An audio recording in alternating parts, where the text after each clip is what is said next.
1 Corinthians 12 verse 27, kayo nga ang katawan ni Kristo at bawat isa ay sama-samang mga sangkap niya. Colossians 1 verse 18, at siya ang ulo ng katawan. Sa makatuwid bagay ng iglesia na siya ang pasimula, ang panganay sa mga patay, upang sa lahat ng mga bagay ay magkaroon siya ng kadakilaan. Romans 12 verse 4 hanggang 5, sapagkat kung paano sa isang katawan ay mayroon tayong maraming mga sangkap at ang lahat ng mga sangkap ay hindi pareho ang gawain. 5, ay gayon din tayo na marami ay iisang katawan kay Kristo at mga sangkap na sama-sama at isa't isa. 2 Corinthians 5:20, kami nga'y mga sugo sa pangalan ni Kristo na waring namamanhid ang Diyos sa pamamagitan namin. Kayo'y pinamamanhid namin sa pangalan ni Kristo na kayo'y makipagsundo sa Diyos. 1 Corinthians 12 verse 13, sapagkat sa isang espiritu ay binabautismuhan tayong lahat sa isang katawan, maging tayo Hudyo o Griego, maging mga alipin o mga laya, at tayong lahat ay pinainom sa isang espiritu. Okay po, ay binigay ko po panalangin kay Pastor Nolia. Praise God, hallelujah. Tipuyo po ang ating mga ulo, tayo po yung manalangin. O mapagpalang Diyos sa mga banal sa oras ng Lord, narito po kami ng iyong mensahe, Panginoon. Dalangin po namin, God, na lukuban mo kami sa iyong Santong Espiritu habang po kami ay nakikinig po ng iyong mensahe. Lord God Jesus, hallelujah. Dalangin po namin, God, na iyong gagamitin, Panginoon, ang aming pong Bishop Ben Tayagtag, na ikaw po, Panginoon, ang sa manguna. Lukuban mo siya sa iyong Santong Espiritu mula ulo hanggang talampakan, Panginoon. Kung saan ang salita mo po, Diyos, ang sabi mo, dalawat at makatipon sa iyong pangalan, ikaw po ay nasabing kalagitnaan. Kaya sa oras na ito, Lord Jesus, basbasan mo ang iglesyang ito. Lord, ang revival, ibigay mo po, God, sa bawat isa, na kung saan po, Panginoon, ikaw po ang aming pong mawalhati sa oras na ito. Ano mo po ang pagkilos ng kaway sa oras na ito, Panginoon? Lord, sawayin mo po, Panginoon, upang ang dalisay na iyong mga salita, ito po ay lumapat sa kabuturan po ng aming pong mga puso. At maraming po salamat. Ito po ang aming dalangin sa pangalan ni Jesus. Hallelujah, hallelujah. Maraming po salamat, Pastor. Yung represent, hallelujah. Now this is today, the church is the body of Christ. Yung ating message, mga kapatid, na pag-usapan natin sa ngayon. Marahil mga kapatid, dito sa message natin ay malalaman natin ang ating mga obligasyon. Hallelujah. Magtataka kayo bakit na nagkaroon tayo ng message na ganito, kasi po kaakibat po ito, mga kapatid, sa mga bagay-bagay na ating pong pag-usapan at sa start ng Jesus Christ, one Savior. Mga kapatid, ito po sa ngayon ay napag-usapan natin, may mga dapat tayong gampanan. Kaya nga ito yung message ng ating pong Panginoon sa atin ngayon, na the church is the body of Christ, mga kapatid. At napakahalaga nito na maintindihan po natin ito. Kapag maintindihan natin po ang mga salitang ito, mga kapatid, ay masabi natin yung talaga ang dapat ng ating pong tamang paggalaw. Hallelujah. In this time, mga kapatid, the Word of God napakahalaga sa bawat isa sa atin. Kaya tayo narito. Naging tahimik po tayo makikinig ng salita ng Diyos. It's because the Word of God, ito po, mga kapatid, hallelujah, ay ang Diyos na mangusap sa bawat isa sa atin. At naniniwala po tayo na sa oras na ito, ang nagturo sa atin o nagsasalita, mga kapatid, ay ang ating pong Panginoon.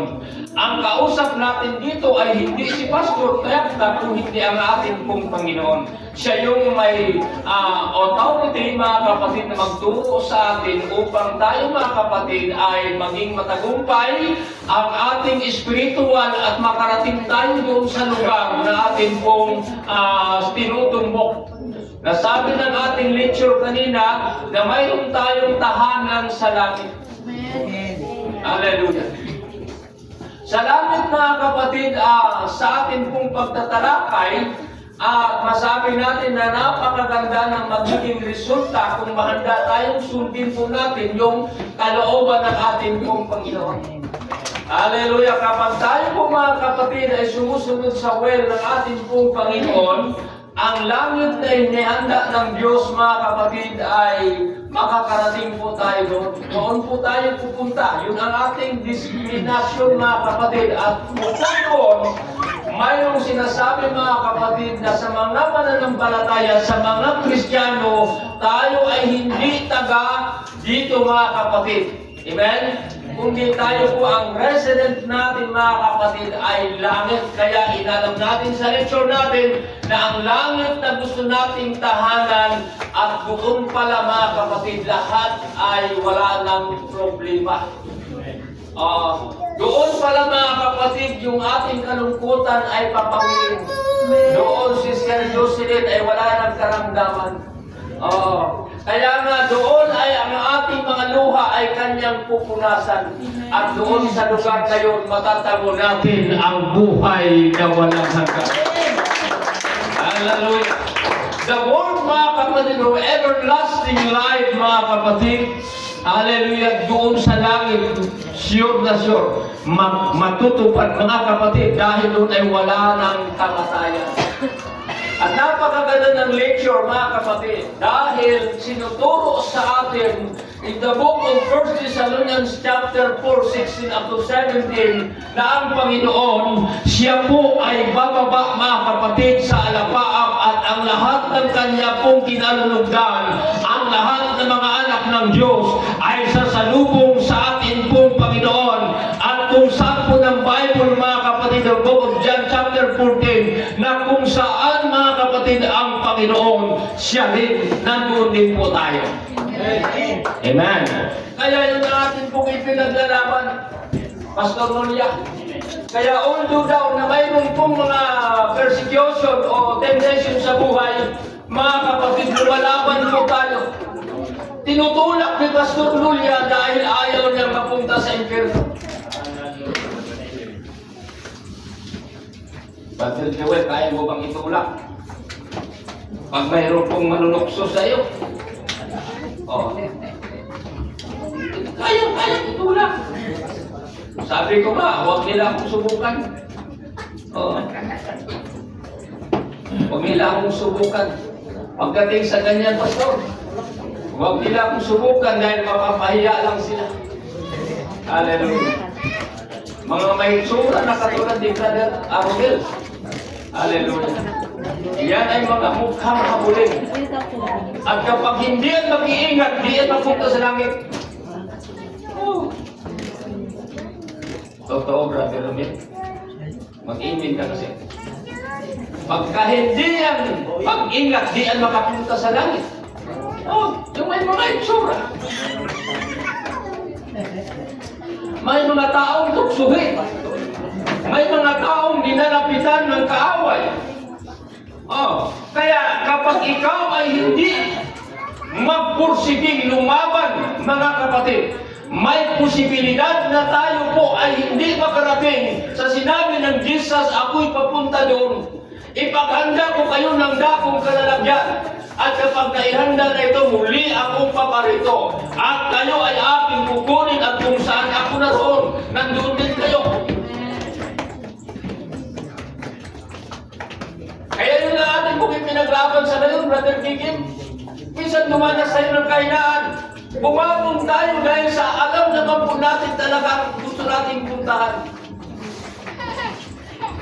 Marami pong mga hadlang sa paglilingkod sa Diyos. Na kuminsan mga kapatid, masabi natin, gusto ko na kitang patulan.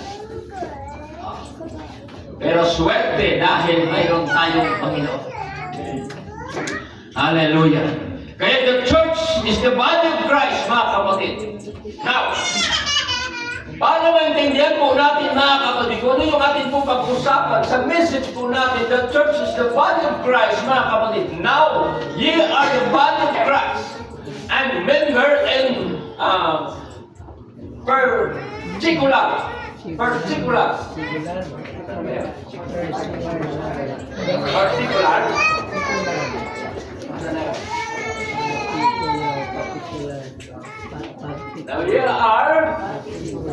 Now we are the body of Christ and members in particular.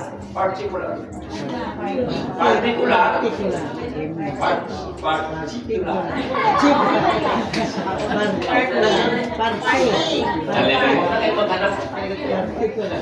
Basta alam natin yan, pagka-particular.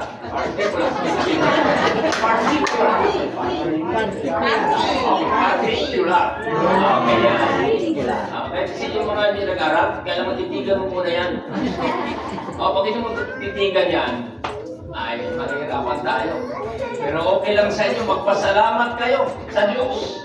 Dahil may pastor kayo na ganito ka.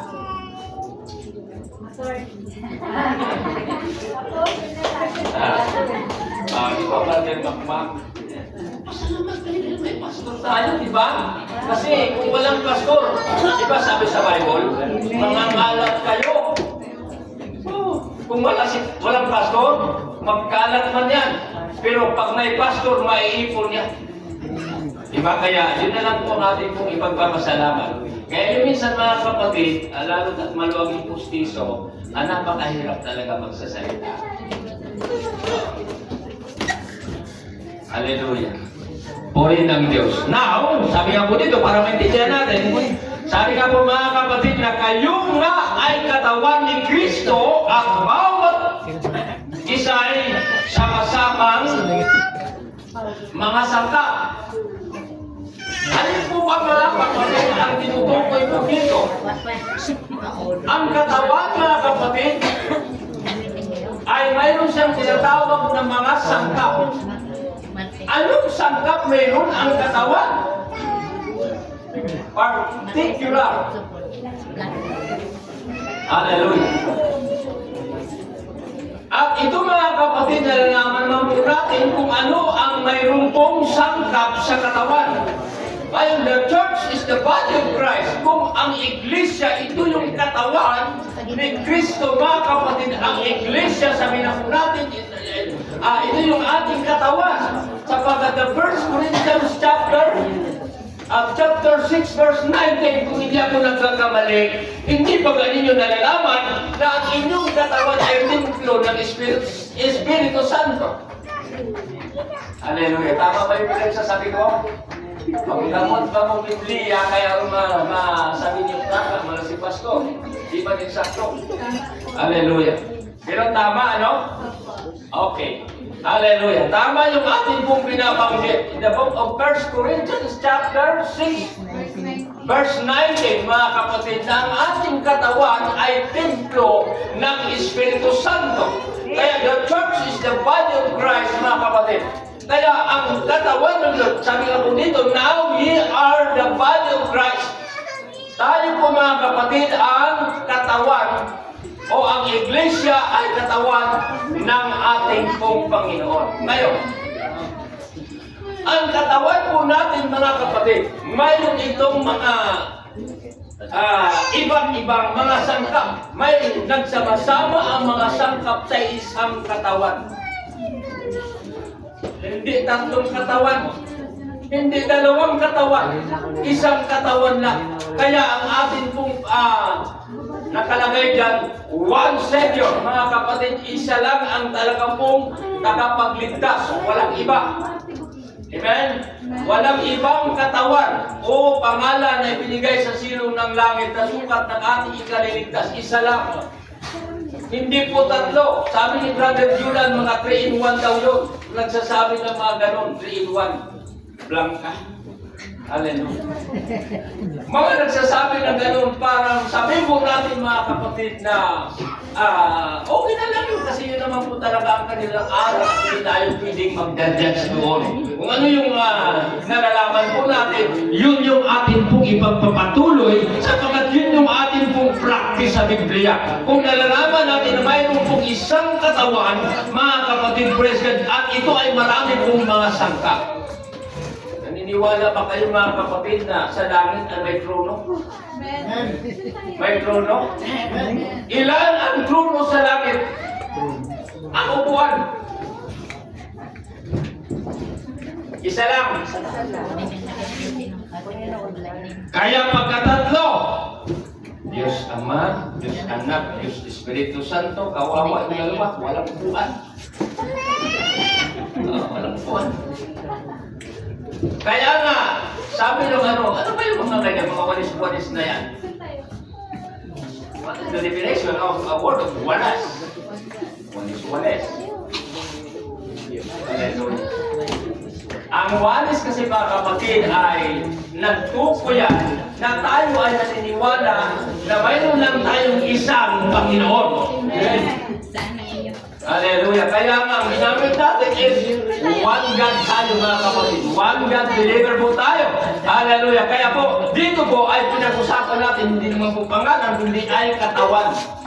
Mayroong isang katawan mga kapatid, pero mayroon itong marami pong mga sangkap. Kumbaga, mayroon pong isang simbahan, marami po ang mga membro. Nakuha na po natin. Hallelujah. At ang mga kasangkapan na yan, mapag-aralan po natin mga kapatid kung ano po yung kanila pong mga dapat ginagawa. Mayroon silang iba't ibang ginagawa. Amen? Tama po? Ang sangkap ng katawan ay mayroon silang iba't ibang trabaho.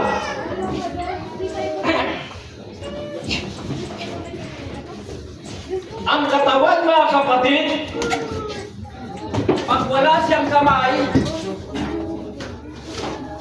wala siyang paa, wala siyang ulo, mga kapatid ay katawan lang talaga. Pwede siyang makapagtrabaho? Hindi.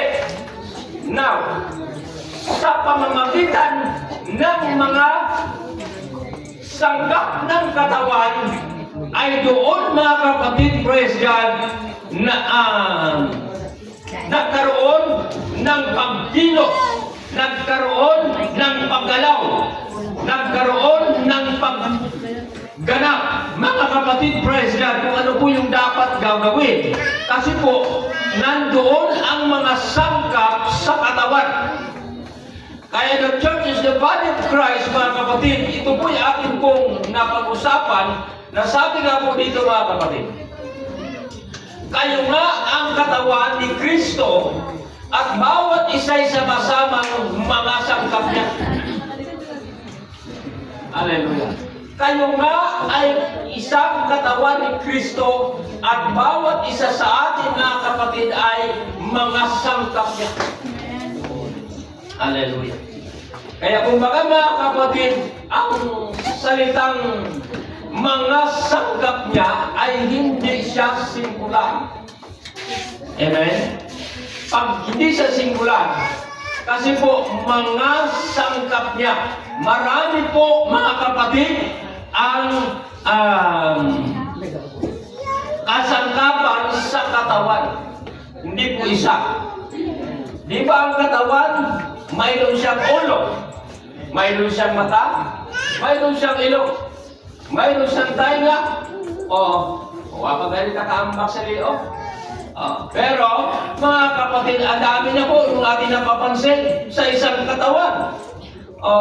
Meron tayong kamay, may baraso, hallelujah, may paa tayo, at may mga, ano pa? Daliri. Okay. At yung po mga kapatid, sari-sari talagang sangkap. Ngayon, mga kapatid, sa message na ito, dapat na makuha natin ang isang punto na gustong palakasin ng ating pong Panginoon as ikaw ay membro ng isang katawan. Na kapag tayo po ay isang membro ng isang katawan, bahagi ka talaga ng katawan. Amen? Tama po mga kapatid? Bahagi po tayo mga kapatid ng katawan.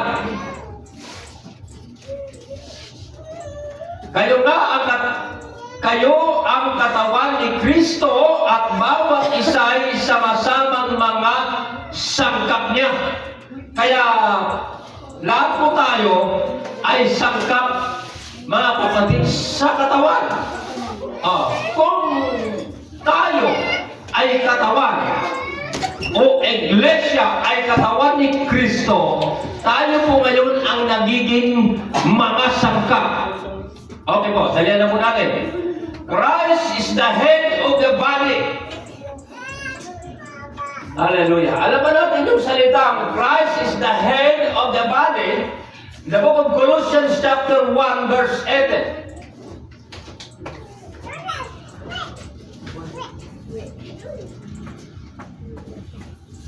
At siya ay ang ulo ng katawan sa makatuwid bagay ng iglesia, na siya ang pasimula, ang panganay sa mga patay, upang sa lahat ng mga bagay ay magkakaroon siya ng kadakilaan. Hallelujah. Ang unang talata o unang binanggit sa talata natin kung binabasa ay ang salita na Christ is the head of the body, mga kapatid. Kaya nga tayo po mga kapatid, praise God, ang si Kristo, mga kapatid, ang pangulo o pangunahin o ulo ng iglesia. Hallelujah. Kaya nga, kumbaga mga kapatid, ang ulo po natin, siya po kasi yung, andito kasi yung ano eh, ang ulo ng tao, andito yung isip. Andito yung utak. Amen? Andito yung utak sa ulo. Kaya ulo, ang ginagamit dito si Kristo, ang ulo. Ayan, Christ is the head of the body, mga kapatid. Ngayon, ang ulo ay dito po nagmula ang ating pong kaisipan. Nandito yung utak. Kung walang ulo, ay walang utak. Pero kapag may ulo, may utak. Tama? Pag walang ulo, walang isip. Kaya nga mga kapatid, yung nag-guide po mga kapatid sa katawan natin ito, ay dito po mga kapatid nag-gagaling sa ating pong ulo. Sapagkat nandito po yung ating kaisipan. Pagkatapos yan mga kapatid, makakagawa po ang iglesia, ang katawan, sapagkat kung ang Kristo ang siya pong ulo, siya yung manguna, siya yung magpapagalaw. Amen? Amen? Siya yung magpapagalaw. Ang paggalaw ng katawan o part ng katawan, mga kapatid, ay nagmumula yan sa isip ng tao. Amen?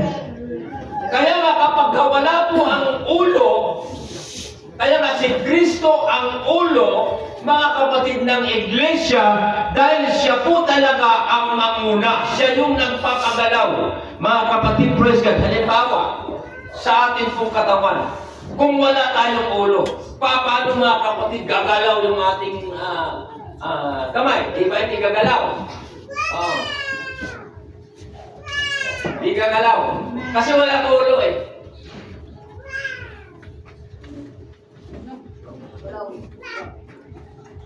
Saan kayo nakikita na umalis yung ulo, naiwan ang katawan, na umalis? Pagbalik, nandoon pa din. Di Di ba? Nandoon pa rin siya. Paglipad, mga kapatid, kasama man yung ulo. Pagbalik niya, nandoon pa rin ang katawan. Oo. Di ba, mga ganon? Ngayon, ang ulo, sabi nga po dito, mga kapatid, na Christ is the head of the body. Kasi po, mga kapatid, si Kristo talaga ang mamuna. Magpapagalaw. Hallelujah. Sa bawat isa sa atin, sapagkat ang bawat isa sa atin, isa tayo sa kasangkapan ng atin pong Panginoon upang maisasagawa natin ang patuloy na pananagumpay ng gawain ito.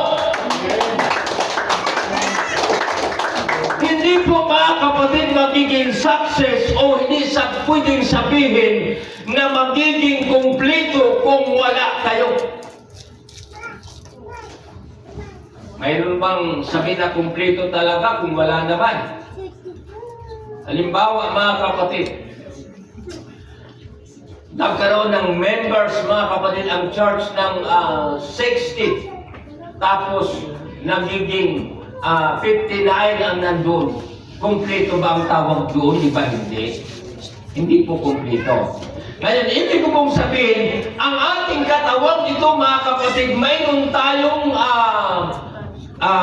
mayroon itong mga mga sangkap, mga kapatid, na ito ay, sabi po ng unang talata, na ito po ay talaga pong nandito po yan sa ating pong katawan. Kaya nga, ang Kristo na ating pong pinag-ausapan, sabi nga po dito, Christ is the head of the body, mga kapatid.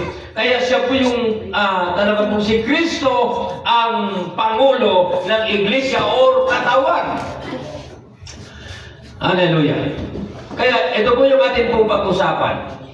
Nalalaman natin na marami pong mga sangkap sa isang katawan. Amen? Pero pag-usapan natin kung ano ang trabaho dito. Hallelujah. Sabi nga po dito, different member and different function. In the book of Romans chapter 12 verse 4. Hallelujah. Na ito po, mga kapatid, ang katawang ito ay mayroon itong tinatawag na iba't iba na kanya pong ginagawa. Sabi ko po dito, sapagkat kung paanong sa isang katawan ay mayroong tayong maraming mga sangkap at ang lahat ng mga sangkap ay hindi pareho ang gawain. Lahat ng mga sangkap, ang isang katawan ay marami pong mga sangkap at sinabi po ng ating binabasa at hindi po pareho ang kanila pong ginagawa. Hallelujah. So maliwanag po, mga kapatid, na ang katawang ito ay ito ang sabi na, the church is the body of Christ, mga kapatid. Ang katawang ito, mga kapatid, ay marami po siyang mga sangkap at iba-iba. Magkakaiba, mga kapatid, ang mga nandoon na mga sangkap. At iba po, mga kapatid, ang tinatawag, mga kapatid, na paggalaw. Paggalaw ng atin pong mga sangkap. Iba-iba ang paggalaw. Kaya sabi ng Bible, meron silang iba't ibang mga gawain. Amen? Pwede bang trabahuin ng mata ang dapat trabahuin ng kamay? Tama, ano? Hindi. Hindi talaga. Magkasama lang sila sa katawan. Kaya sabi ng Bible, mayroon silang iba't ibang function. Hallelujah. Mayroon silang iba't ibang mga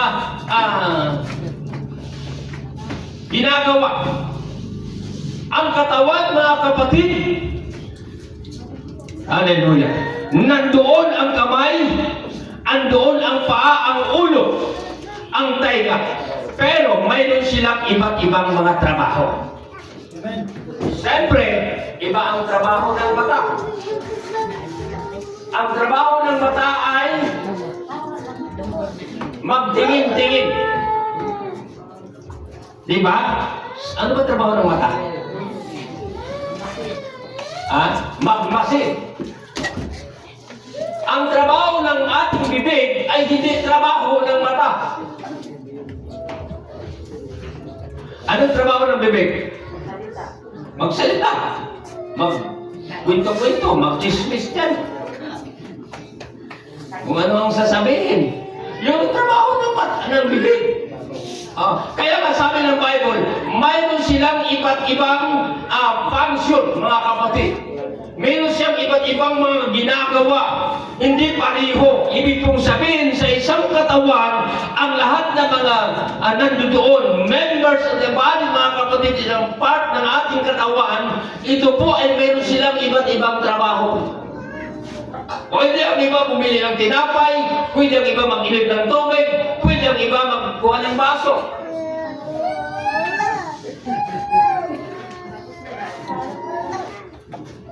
Hallelujah. Para malinaw po tayo. Ibig sabihin, iba-iba mga kapatid na ginagawa po natin. Pastor, ano yung iba-iba? Kami ngayon ang mga sangkap ng isang katawan. Ano po ang aming gagawin? Sabi ni Bishop Ubak, sabi niya, di pa rin nyo alam. Nandyan sa playa, may mata ako dyan. Oh, tama yun. Bakit, mga kapatid? Ay kung walang mata, di man malalaman niya doon. Kaya nga, Brother Gideon nalalaman doon kasi may mata dito sa playa. Kaya ang mata, yun yung ginamit sa pagtingin-tingin. Na kuminsan, sinabi ng iba, dapat daw ay makuha ka sa tingin.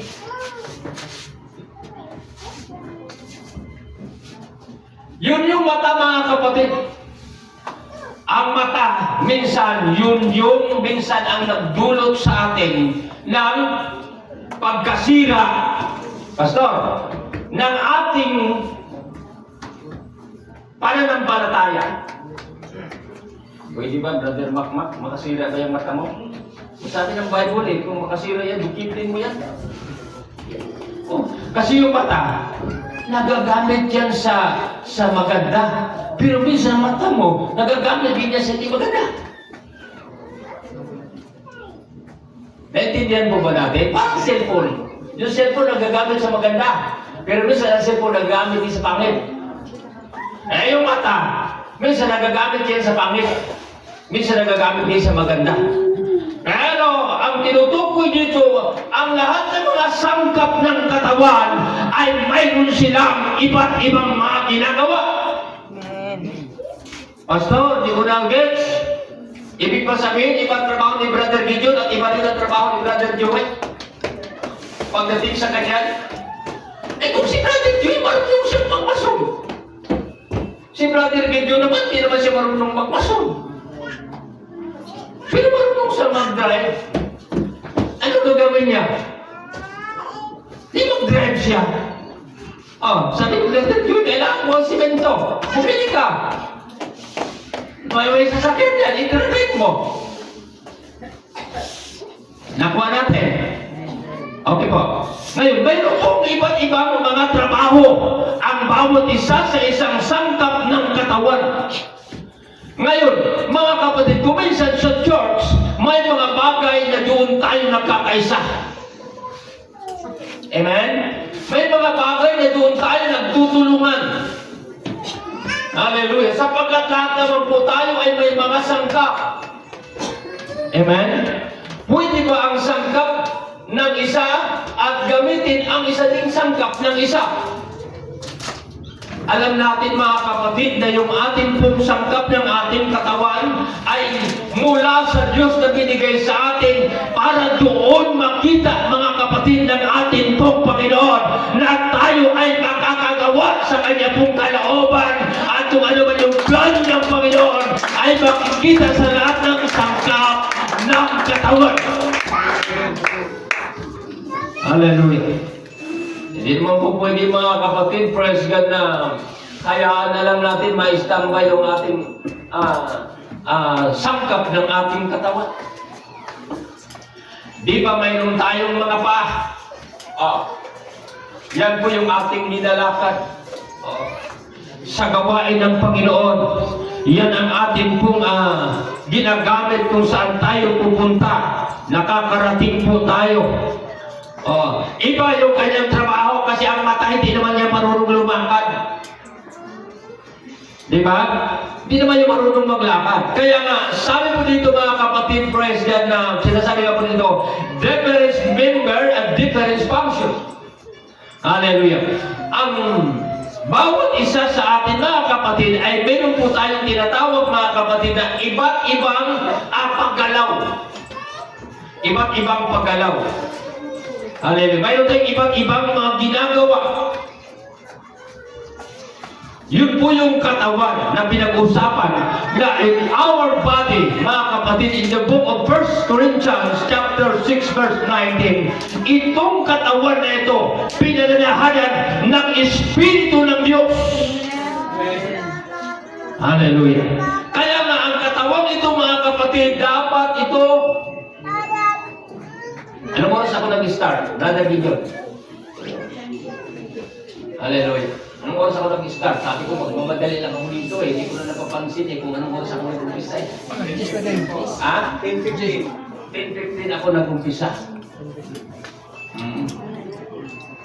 Wala pa mo isang oras. 10:15. May kita ko sa oras? Nandito ba muna? Wala pa. 10:15. Dapat 11:15 ako mag-isang oras. Okay, dali ako na lang po ito mga kapatid. Ang hirap. Matatalino naman po tayo, madali naman natin maintindihan. Ang katawan na yan ay mayroon tayong iba't ibang sangkap o ang iglesyang ito, nandiyan po tayo. Amen? Amen? At nandyan po tayo, mga kapatid. Ang iglesyang ito ay magtatagumpay sa pamamagitan ng ating pagkakaisa na may taguyod ang gawain ito na Jesus, one Savior. Mga kapatid, hallelujah, magtatagumpay.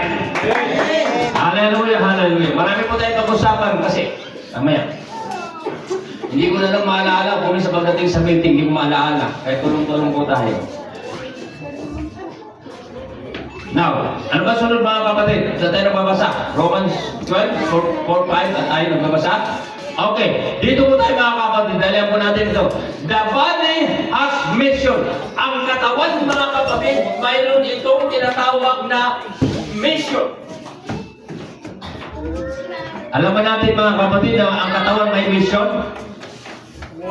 May mission. Si Jesus Christ mga kapatid, natapos yung kanyang mission. Hallelujah. At tayo po na may katawan, may mission tayo. Ibig kong sabihin, mayroon tayong dapat gampanin. Mayroon tayong dapat tapusin. Mayroon tayong dapat na gampanan sa ating pong mga buhay. Ano yung mission na sinasabi mga kapatid? Okay po. Sa Bible. The 2 Corinthians chapter 5 verse 20. Kami nga'y mga sugo sa pangalan ni Kristo na waring namamanhik ang Diyos. Sa pamamagitan namin, kayo'y pinamamanhikan namin sa pangalan ni Kristo na kayo'y makipagkasundo sa Diyos. Mission, mga kapatid, sugo tayo ng ating Panginoon. Lahat ng mga sugo, mag-presdaro. Mayroon ang limutubag ba? Hallelujah. Lahat ng mga may mission, mag-presdaro. Ang katawan natin ito, may mission tayo. Ang katawan, may mission tayo. Kung hindi naman po pwede na ang katawan, siyempre mga kapatid, kasama yung mga sangkap nito, kasama sa mission. Ano po yung mission natin, mga kapatid? Sabi po ng Bible, tayo po mga sugo. Diba? Napuntahan natin doon, mga kapatid, at pagkatapos sabihin natin, kailangan sila turuan na sila ay magbalik loob sa Diyos. Ang tawag doon ay soul winning, mga kapatid. Kaluluwa kasi po yan. Hallelujah. Dapat nilang malaman na ang kanilang kaluluwa ay mayroon itong tinatawag na pwedeng mapahamak. Kaya nga, andito po yung mga kasangkapan ng Panginoon para ganapin ang misyon. Mga kapatid, President, the body has mission. Ang katawan ito, mayroon tayong mission, mga kapatid, na dapat ito ay ating pong gampanan. All believers and members of one body. Hallelujah. Last po tayo, mga kapatid, 1 Corinthians chapter 12:13. Sabi nito, sapagkat sa isang espiritu ay binabautismuhan tayong lahat sa isang katawan. Maging tayo'y Hodyo o Grigo, maging mga alipin o mga laya, at tayong lahat ay pinainom sa isang espiritu. Hallelujah. Kaya ang sinasabi po dito, mga kapatid, all believers are members of one body. Kaya nga, ang bawat isa sa atin, mga kapatid, lahat ng mga mananampalataya, lahat po tayo, mga kapatid, ay kasangkapan sa isang katawan. Hallelujah! Na tayo po, mga kapatid, ay mahandang sundan natin ang ating pong Panginoon. Kung ano yung plano ng Diyos, hallelujah, na dapat nating isasagawa, mga kapatid, praise God, gampanan po natin sa pamagitan po ng ating pong paggalaw, ng ating pong pagsunod sa kalooban ng ating pong Panginoon. Ang gawain ito ay maging matagumpay. Hallelujah. Sabi nga ni Pastor Noria, nag-improve ang gawain dahil, mga kapatid, ay si Pastor Delta nagiging bisya. Hindi ko naman hinang tatawagan niyo akong bisya. Pero si Pastor Noria nagtawag sa amin ng bisya. Hallelujah. Sabi ni Pastor Enriquez, allergic ako niya. Hallelujah. Pero, mga kapatid, nag-improve. Nag-improve ba? Nag-improve ba talaga? Nag-improve. Dati-dati iyak na kami kanan. Kami kanan na. Nag-improve tayo. Di ba? Dati-dati, mga kapatid, tumutugtog dito, mga kapatid. Di ba? Kuminsan pa lugaw-lugaw, tira na. Pero ngayon, mga maganda na. Ibig po sabihin, kaya na nating tumayo at darating ang panahon. Yung mission na sinabi ng Diyos ay gagawin po natin, mga kapatid. Pwede tayo, mga kapatid, lumantad sa labas. At ipangaral po natin, mga kapatid, hallelujah, ang tunay na aral. At alam po ba natin, mga kapatid, ang katotohanan aral. Kapag ang magdala nito ay hindi katotohanan, napakahirap tanggapin. Pero kapag ikaw ay nasa tamang pagsunod sa kalooban ng Panginoon at magsasalita ka ng salita ng Diyos, ito ay bukal na may mga taong tumanggap, mga kapatid, praise God, sapagkat tayo po, hallelujah, ay lumalakad ayon sa kalooban ng ating pong Panginoon. Glory to God. Kaya nga tinatawag, mga kapatid, sa mga mananampalataya, tayo po, mga kapatid, ay mga panghaki po, membro, mga kapatid, ng isang katawan. Hallelujah. All believers are members of one body, mga kapatid. Kaya ang tinutukoy dito, ang bawat isa sa atin. Ngayon, hindi pwede dito, mga kapatid, na hindi ka pwede makialam dito. Amen? Pag gumalaw bang isang katawan, mga kapatid, pwede bang gagana ba ang lahat? Gagana ba ang lahat? Ibig pong sabihin, kung gagana ang lahat, magtatagumpay siya. Hindi naman pwede, mga kapatid, na lakad ka, nakapikit ang mata mo pag hindi ka mahulog sa tulay. Di ba? Hindi naman pwede, mga kapatid, praise God, na gusto mo parang aktor ka. Lalakad ka, mga kapatid, na. Di ba pag gusto mong lalakad ka, gumagalaw ang lahat? Di ba gumagalaw ang lahat? Pati matanong, bigat. O di ba? Oh, hindi po yung lakad, mga kapatid. Di ba? Lahat ay gumagalaw yan. So hindi po pwede, mga kapatid, sa isang katawan na gagalaw ang isang katawan, mga kapatid, praise God, na ang kamay lang ang gagalugtong. Oh, paano sila malakad? Kamay lang. Braso. Sige nga. Kung makarating ka sa pupuntahan mo, hindi ka talaga makapunta doon. Kasi ito lang. Tapos, straight body, mga kapatid. Gumagana ang mga mata mo. Tingin-tingin ka lang. Tingin-tingin ka lang. Napakasarap na mga bilihin dito. Di ba? Tingin-tingin ka lang. Hindi mo pwede yun. Kaya ang sentro ng pag-uusap dito, ang isang katawan, lahat ng sangkap na yan, kinakailangan gagalaw siya, magtrabaho siya, tulungan niya, mga kapatid, ang dapat tulungan. Hallelujah. Pabayaan, mga kapatid, si Brother Julian na lang. Hallelujah. Ang church,